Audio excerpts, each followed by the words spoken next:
One thing do I teach, O my disciples, suffering and deliverance from suffering. It was in this way that Gautama the Buddha, living in the 6th century BC, gave the gist of his whole teaching. And it's for this reason that many commentators and critics of Buddhism have called it a way of escape, because of its tremendous concern with the problem of human pain as the fundamental problem of life and the means of deliverance from pain. But I believe this is really a very mistaken criticism, because there is nothing that is so much the very essence of suffering as the fear of suffering itself. And if the doctrine of the Buddha were fundamentally based on an obsession to get rid of suffering, it would be a kind of self-contradictory vicious circle. This is very well illustrated by another of those stories which I tell from time to time, where a student came to his master with the question, "It is terribly hot, and how shall we escape the heat?" In other words, this was a symbolic question, asking about the whole problem of the heat of suffering. It is terribly hot, and how shall we escape the heat? And he answered, "Go right down to the bottom of the furnace." "But in the furnace," said the student, "how do we escape the scorching fire?" And the master's final word was, "No further pains will harass me." Now you might say then that the attitude of the Buddhist philosophy to suffering is not at all one of turning away from it, of solving the problem of suffering by turning one's back on it and escaping it. Rather, its whole attitude is that the solution to the problem of human pain, whether it be physical or whether it be moral, is to go right into it. Now, in the Buddha's doctrine, pain or suffering in its most general sense is designated by this word dukkha in Sanskrit. Dukkha is the opposite of sukha. And if you break the word down, du here means what is disagreeable, painful, bitter, and ka means condition. Su means what is sweet. So you might say this is bitterness in contrast with sweetness. And the first proposition of the Buddha's teaching, what is called the first of the Four Noble Truths, is the idea that life as we live it is fundamentally dukkha, fundamentally a kind of chronic frustration. And man's effort is always to get rid of this and go to that. But the basic idea of the Buddha was that if you have this, you must have this, because these two contrast with each other. You don't experience this unless you experience this. You don't experience this unless you experience this. So if you go after sweetness, you cannot experience sweetness unless there is always as its background the contrast of bitterness. And therefore, the objective of the Buddha's doctrine was not to get rid of pain and put pleasure in its place, but to go to something else which stands, as it were, transcending these two opposites, above and beyond them, which in Sanskrit is called ananda. That word is usually translated bliss, but in a rather unusual sense. There is a poem, again from the tradition of Chinese Zen, which says, "Under the sword lifted high, there is hell making you tremble. But go straight ahead, and there is the land of bliss." And so bliss here has a very special meaning. It isn't bliss in contrast to agony. And I think probably the best way of translating the word ananda is to use the English word ecstasy. Now, then our problem is simply this. How is it that through a profound going into suffering, that is to say, a profound acceptance of it, there can come out of it some sort of bliss. This is the problem we have to understand. Now, first of all, by way of illustration, I would like you to consider a mild but nevertheless chronic form of suffering which we constantly undergo, the experience of fear. What is fear? What, in other words, when you are afraid, are you actually feeling? A great deal of the doctrine of primitive Buddhism, as we have it recorded from the Buddha's own teachings, is concerned with close attentiveness to one's inner feelings and states of mind, a careful watching of them to find out what they really are. And supposing then you're afraid, what happens to you? Many people, when asked this question, seem strangely unaware. Their thoughts are concentrated on the particular imagination of the feared event happening. In other words, a person is afraid of having a certain sickness, disease, and he keeps thinking of what it might be like to have that disease. But supposing we switch our attention from that and concentrate for a moment on what it simply feels like to be afraid, we find, don't we, that we get a kind of creepy feeling up the spine. We get a sort of sinking or hollow feeling in the pit of the stomach, and a clammy sensation in the palms of our hands. Now, as a matter of fact, that's not really very painful, is it? That's all that's the matter with you, and that's the worst that life can do to you at that moment. Furthermore, notice something else, that when you have what you call fear, you have also precisely the same sensations that you have in a totally opposite situation, when you have what we call shudders or thrills of delight. They are the same shudders, the same trembles, sometimes even the same creepy feeling up the spine, the same sinking feeling in the pit of the stomach, that a very profound, positive emotional experience can excite. So that we find that our feelings depend, for their valuation as to whether they be positive or negative, very much as to the context in which they occur. For example, say a father is playing with his boy, and he gives him a slap on the behind. The boy looks around, and if he sees an angry expression on his father's face, he feels hurt. It was painful. But if he sees his father is laughing at him and was just teasing him, it doesn't hurt him at all. And so it is with all our sensations. The way they impress us positively or negatively, as good or bad, depends to a very large extent on the context in which they are set. Take, for example, in a poem like this by the humorous poet Thomas Hood. The poem says, "They went and told the sexton, and the sexton told the bell." Now, it's the same sound told in either case, but its meaning is completely different because of the context in which it occurs. If the second line had said, "and the sexton told the minister," then it would have had the same meaning in both lines. And just as words change their meaning in accordance with their context, so the meaning of what we experience alters contextually.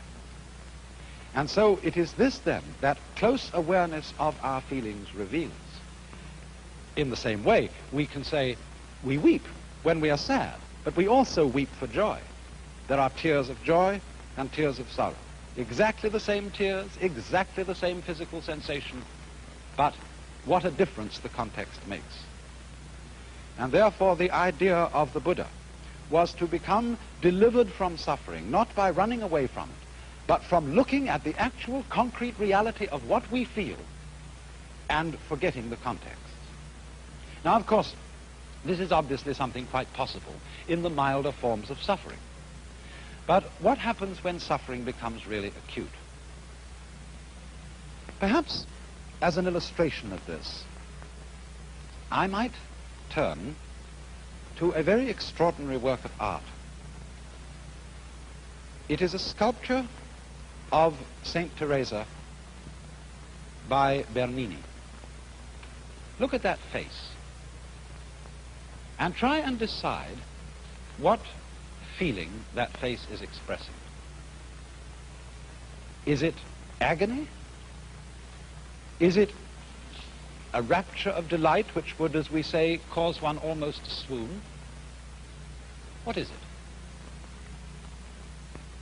Actually, if you look back and see the whole scene, you will see that the saint is confronted by an angel who is piercing her with a dart, the dart representing the divine love. And so the figure represents Saint Teresa in ecstasy, in profound joy, profound delight at the state, the inner feeling of her union with the Godhead. And this is exactly what is meant by Ananda, ecstasy, for pleasure and pain in their most intense forms, both producing that we could call ecstasy. A very striking illustration of this has been given recently. Some of you may have heard of the work of a British obstetrician by the name of Grantley Dick Reed, who has many students among obstetricians in this country. For as you know, the pains of childbirth can be some of the severest pains that a human being can undergo. And the point of Dr. Reed's work has been to show that if you change a woman's attitude to the experience of childbirth, if, in other words, you stop calling these feelings pains, and instead you call them tensions, and if before childbirth you train her to relax, to let go of herself, and as it were, cooperate with the tensions that she's experiencing, the whole character of childbirth can be changed. And many women who have undergone this pre-birth training say afterwards that what they might have expected to be an extremely unpleasant experience turned out to be a profoundly moving experience, even a joyous one. Now, of course, it's pretty clear that we can do something like that when the context of a painful experience is very positive, as it is with childbirth. After all, this is a creative event. But wouldn't it be a very different matter in the case of the pains of death? Would it be possible, for example, to look upon the pains of death as natural tensions and so have an entirely different attitude to them? I don't know why not. After all, we fear death, we have a negative attitude to death, largely because of social conditioning. It's what we've been taught. For example, just to give another illustration and then get back to the subject of death. The idea of being sick, I mean vomiting, is something which most of us regard as disgusting. But is it actually disgusting?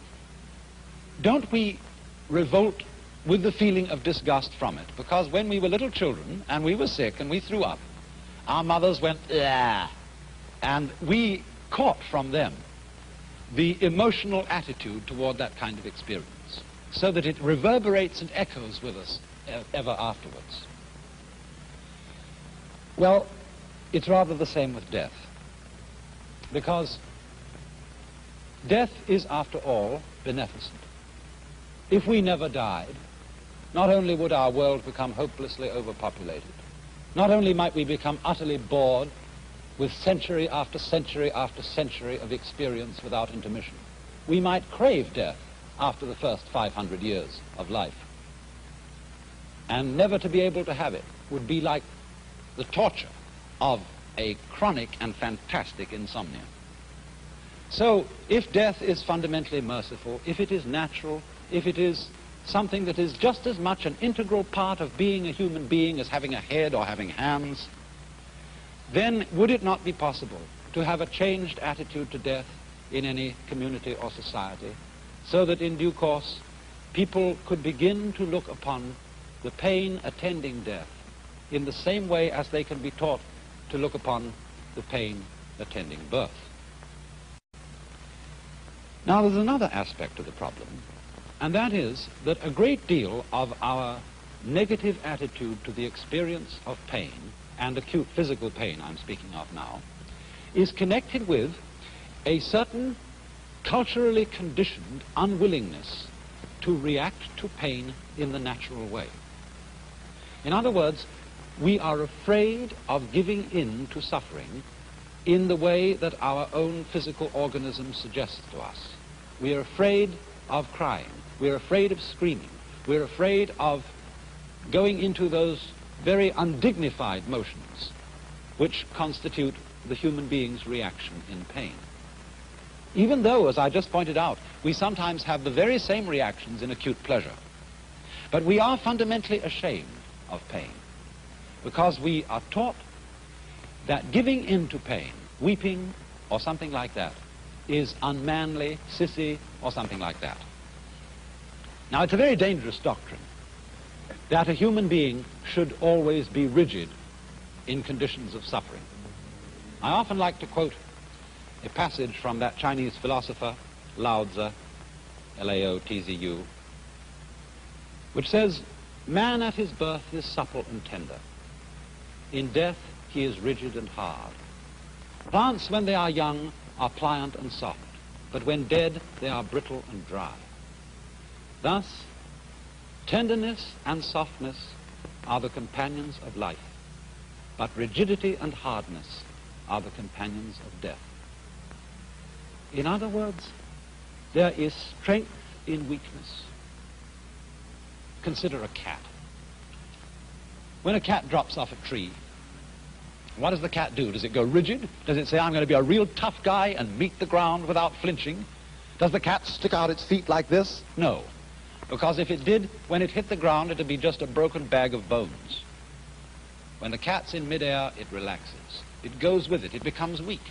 And so it hits the ground with a soft, heavy thud and is unharmed. Think also of water. Water was one of the basic symbols of Lao Tzu's philosophy, to be like water. Nothing in the world is softer and more yielding than water, and yet at the same time, nothing is like water for overcoming and wearing away things which are hard, like rocks. And thus, if you put a knife into water and you try to cut it, what happens?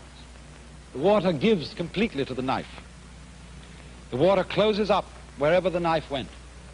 And although you strike at it as hard as you like, you can never create a wound. So it is, you see, because of its softness that the water triumphs over the hardness of the knife. So then it's the same with human beings. Unfortunately, we are so brought up to mistrust our natural feeling reactions to certain experiences. We are conditioned to believe that we will suffer less, that we will somehow triumph over pain if we hold our feelings rigid. But you know, our reactions to pain are in a way therapeutic. They're healing, just like fever. When we have poisons in our blood, the natural defense mechanisms of the body send up our temperature and in this way boil out the invading bugs. Now, it used to be thought that when people had fevers, this was the disease. The fever itself was the disease. And so, once upon a time, doctors used to give medicine to take away the fever. But by taking away the fever, they very often killed the patient, because they took away the defensive action of the body to drive out the disease. And so in just the same way, if one refuses to react in the way of nature to invasions of pain, so too one may shatter the body beyond what it can stand. It's the same thing, you know. No bridge will stand up unless it has give. If a steel suspension bridge is built so firmly that it doesn't sway in the wind, that bridge will come crashing down on the first gale. It's just because there's give in it that the bridge is strong. Take a great building like the Empire State. The Empire State also has a sway in it. And if it didn't have that sway, it would be a very insecure structure indeed. So then, when we are willing to react to pain as our own natural feeling suggests, if we're willing to scream, if we're willing to weep, if we're willing to wriggle and writhe as pain suggests to us to do, a very strange thing happens. The very willingness to react in that way often makes it quite unnecessary to do so. Now, you may say I'm just talking big, and the only way I can prove what I say is the next time you have a toothache, the next time you have any serious pain, see what happens if you do this. If you, as it were, go along with the pain and don't try to fight it, yield, become weak, and you will discover the strength of weakness. So then you see, this is not really an escapist philosophy at all. It is most definitely a philosophy of keeping in mind the actual reality of the situation in which you find yourself. I don't know what could be more realistic than this, what could be more fundamentally facing the hard facts of life.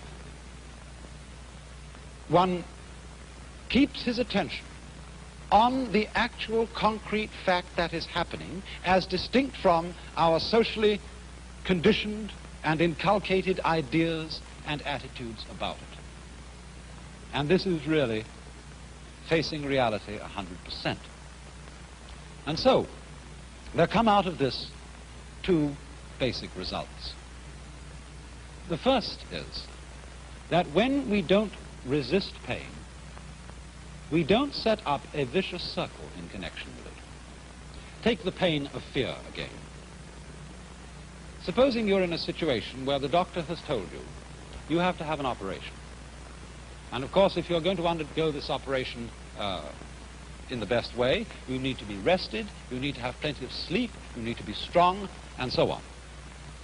Well, fine advice, isn't it? Because the moment you know you've got to have an operation, you're liable to get a bit frightened, and then you know you ought not to be frightened. You ought not to stay awake at nights and worry about it. You need sleep. And then you get afraid, you see, because you're afraid. You're afraid that your fear is going to lead to insomnia and debility, and so you are afraid of being afraid. And then because you see that you are afraid of being afraid, you are afraid because you are afraid because you are afraid. So that worry is always a vicious circle in which you are worrying because you worry, because you worry, because you worry. And this, as it were, builds up a whole chain of reactions which makes the pain of fear worse and worse and worse. So then, if at any point in this link we can, as it were, be willing to be worried, and then you don't worry about being worried. Be willing to be afraid, then you don't have to be afraid of being afraid. And so this, in other words, diminishes the total amount of pain, because it doesn't allow the painful situation to build itself up and up and up and up. In the same way, if somebody stuck a hook into you and you pull away from it, well, the hook goes more deeply into you. But if you're caught like a fish on a hook and you go with the hook, this reduces the amount of tension. And this works backwards all the way down the line. Now, there's also a second result. And that is that when our mind, our consciousness, our attention is fully focused on what is, on the actual situation, as I said, we are free from various thoughts about it and associations with it that bring up a context which makes the experience painful. So you might say that this is an attitude of taking things as they come, one at a time. For example, many of you who are not blessed with dishwashers have to wash many dishes day after day. And when you've been married as a woman for, 10 or 11 years, one day you're sitting there at the sink, utterly weary of the whole thing. And in your mind's eye comes the immense pile of dishes which you've had to wash day after day in the past. There they are in your mind's eye, standing up, piled forever and ever on the draining board. And also in your mind's eye is that enormous pile of dishes that you're going to have to wash in the future. And you think, my life is that of a mere drudge, washing dishes, washing dishes, washing dishes, and there's no end to it. But if you were realistic, you would see this. You have only one dish to wash in your life, this one. You can only wash one dish at a time, and that's the only one you have to deal with. It's the same with climbing a mountain. If you start to think as you climb, oh, what a lot of steps to take, then the task becomes utterly oppressive. Or if, for example, you make a New Year's resolution and you say, well, I'm going to go on the wagon. I'm not going to drink anymore this new year. And if you say, this whole year I will not touch another drop of drink, well, of course, the old devil immediately brings to your mind 365 days of not drinking anything alcoholic. And that's overwhelming. Don't tempt the devil that way. One conquers the problem by not drinking this one and saying nothing about the next. So with the climbing of the mountain, taking each step as if it were the only step to be taken. And so, in the situation then, where there is the experience of agony, whether it be physical or whether it be moral, the way out is, in a way, suffering that agony as if this were the only thing in the whole world to be done. By going right down to the bottom of the furnace, no further pains will harass you. It was also so, isn't it, in Dante's Divine Comedy, when Dante and Virgil find their way out of hell by going down to the very center of hell. I like to illustrate this with another of those Zen stories. There was a monk who got news that his mother had died, and he was weeping.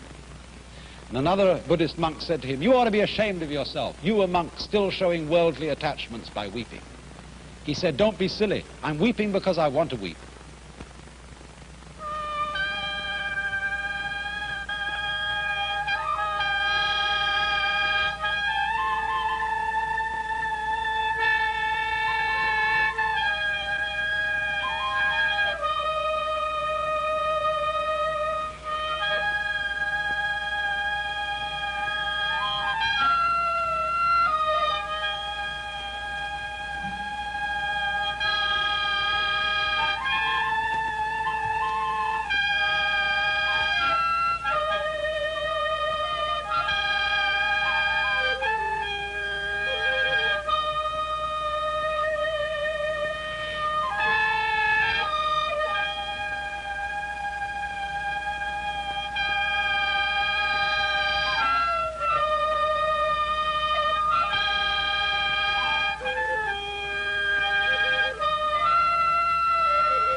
This is National Educational Television.